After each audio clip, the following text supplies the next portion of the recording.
तो आज मैं एक स्त्री और एक आदमी के आंसुओं के बारे में लेकर चर्चा करता हूँ कि जब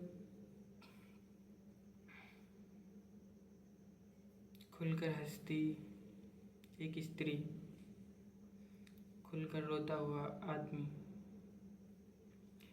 बेशक कलीग की ये दोनों सहेजने वाली बातें हैं। औरत के आंसू उसे बेचारी बनाती हैं। अगर एक औरत रोती है तो लोग उसे बेचारी कहकर सांत्वना देते हैं। आदमी के आंसू उसे कमज़ोर बनाता है।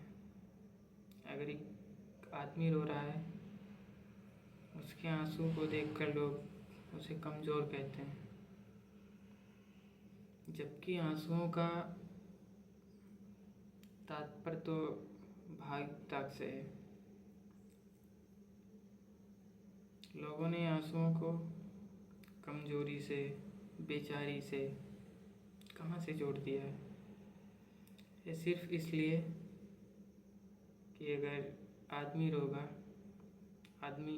रोता है तो उसे कमज़ोर समझ लिया जाता है इस समाज के द्वारा, और ये स्त्री जब रोती है तो उसे इसी समाज के द्वारा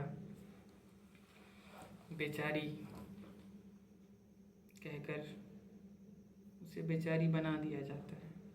हाँ कि तुम स्त्री हो, अगर तुम रो रही हो तो कोई बात नहीं, तुम्हारा रोना चलेगा, ये समाज देख लेगा।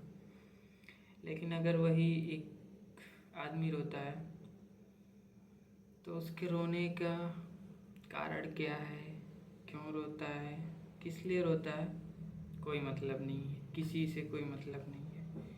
हाँ, वो आदमी रो रहा है, उसके आंसुओं को उसकी कमजोरी से जोड़ा जाएगा कि यार तुम लड़के होकर, मतलब आदमी होकर तुम रो रहे हो, लानत है तुम्हारे ऊपर।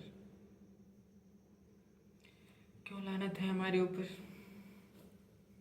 क्या इंसान नहीं होता?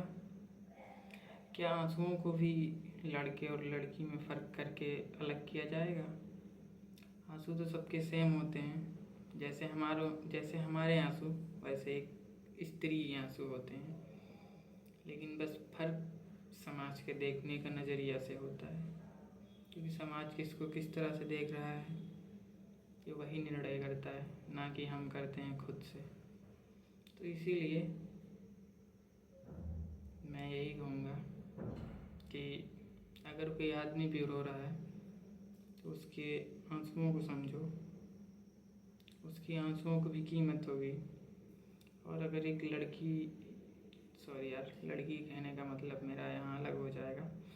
अगर एक स्त्री रो रही है तो उसे बेचारी का टैग ना दो, बेचारी कहकर उसे और कमज़ोर करने की कोशिश मत करो। अगर वो रो रही है तो उसके रोने का कारण ढूंढो, क्योंकि खुद कारण उसे पता है, लेकिन अगर कोई उससे पूछे तो बता सकते हैं, लेकिन उससे कोई कारण नहीं पूछता है, बस उसे बेचारी का टैग दे दिया जाता है कि तुम रो सकती हो, कोई बात नहीं, तुम्हारा रोना जायज़ है। पर तुम यार आदमी होकर तुम रो रहे हो तो इस दुनिया में कैसे रहोगे? मेरा कहना नहीं है, ऐसी सोच अवधारणा समाज की है।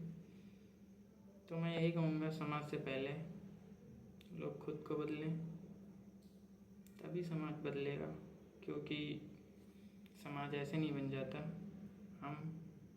हमसे समाज बनता है, हम लोगों से ही समाज बनता है।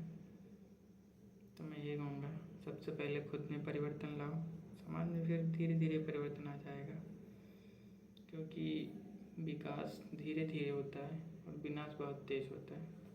आगे